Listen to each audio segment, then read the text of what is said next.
अस्सलाम वालेकुम नाज़रीन, आवाज़ न्यूज़ सां गॾु मां आहियां बिशारत सुमरो। हलंदासीं हेडलाइंस तरफ़।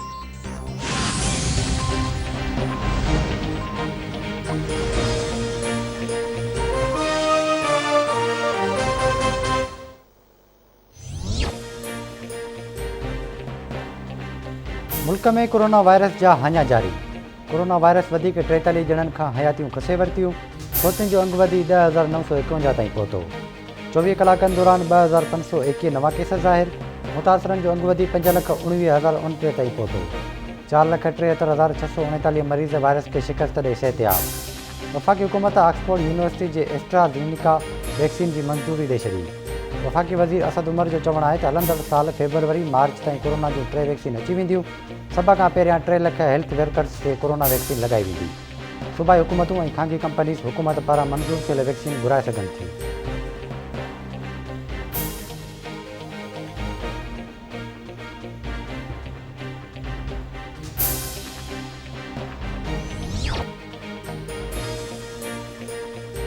पीर जो ॻोठु भरिसां ॻोठु हादल शाह में वहशत खां पोइ बेदर्दी सां क़तलु कयल मासूम नेंगरी मोनिका लाड़क जे केस में पीर ज़ाहिद जे पुटनि आबिद शाह ऐं हमाद शाह खे जाच में शामिलु कयो वियो। पुलिस हमाद शाह ऐं आबिद शाह खे जाच में शामिलु कंदे DNA टेस्ट करे जुज़ा जामशोरी जी लेबॉरेटरी माने छॾिया।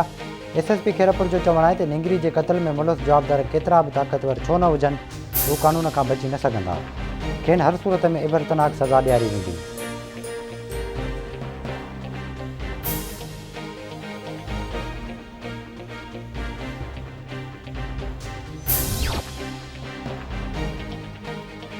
मेड़ वाक़े खे 3 साल गुज़री विया, पर अञा ताईं उमे रुबाब जे वालिद, ॾाॾे ऐं चाचे जे क़त्ल में मुलवस असुल क़ातिल सुप्रीम कोर्ट जे हुकुम बावजूदि कानून जी पकड़ में न अची सघिया।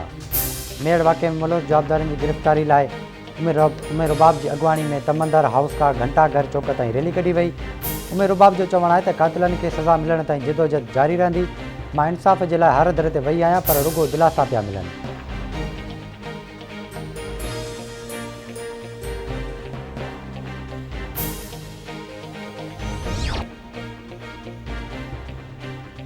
फैसलाबाद वेझो रोड हादसे में हिंगोरजा वासी डॉक्टर ज़ुबैर मेमण जो घर उजड़ी वियो।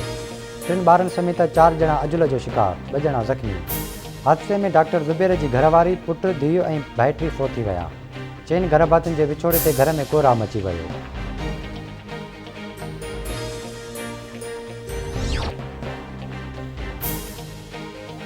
सिंध जे मुख़्तलिफ़ शहरनि में कोहीड़े जे सबबि मुख़्तलिफ़ हादसनि में 4 ॼणा फोत, केतिरा ई ज़ख़्मी। दौलतपुर सफन बाईपास ते कोहीड़े सबबि 10 खां वधीक गाॾियूं पाण में टकराइजी वयूं। 2 ॼणा फोत, 20 खां वधीक ज़ख़्मी। रोहिड़ी भरिसां नेशनल हाईवे ते मुसाफ़िर कोच कल्टी, 1 ॼणो फोत, केतिरा ई ज़ख़्मी। काज़ी अहमद लॻ क़ौमी शाहराह ते कोहीड़े सबबि 4 गाॾियूं पाण में टकराइजी वयूं। 1 ॼणो फोत, 5 ज़ख़्मी। गॾा भरिसां फोर्ट कासिम वटि गाॾी जे टकर में 1 ॼणो फोत थी वियो।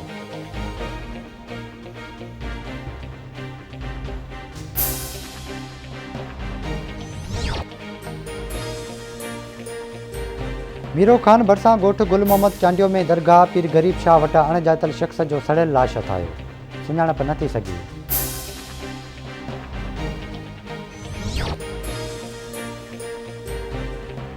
उमरकोट जे तक PS 52 ते नंढी चूंड लाइ पोलिंग सुभाणे थींदी। PP जे अमीर अली शाह ऐं GDA उम्मीदवार अरबाब गुलाम रहीम में चोटीअ जो मुक़ाबिलो। अरबाब गुलाम रहीम जी शिकायत ते PP जा हामी हुजण जे इल्ज़ाम हेठि आयल 53 प्रिज़ाइडिंग ऐं असिस्टेंट प्रिज़ाइडिंग ऑफिसरनि खे हटायो वियो। इलेक्शन जो सामान पोलिंग स्टेशन्स ते पहुचायो वियो। सिक्योरिटी जा इंतज़ाम सख़्तु करे पुलिस ऐं रेंजर्स खे मुक़ररु कयो वियो।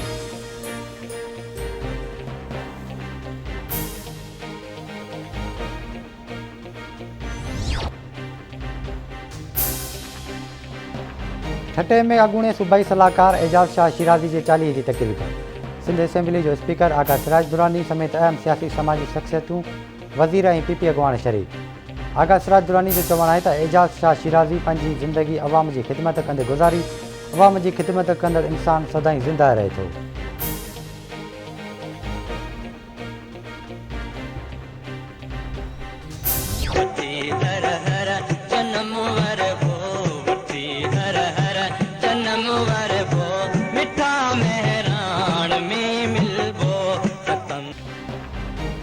ऐं GA सिंध हलचल जे बानी साईं GM सैद जो 117 जनम ॾियारो अक़ीदत ऐं एतिराम सां मल्हायो वियो। संदसि सालगिरह जे मौक़े ते सन में मुख़्तलिफ़ कॉर्पोरेशन जमायतुनि पारां धारदार जलसा। SUP सरबराह Jalal Mahmood Shah, STP chairman doctor Qadir Magsi ऐं ॿियनि पारां संत जेम्स सद जी सालगिरह जो केक काटियो वियो।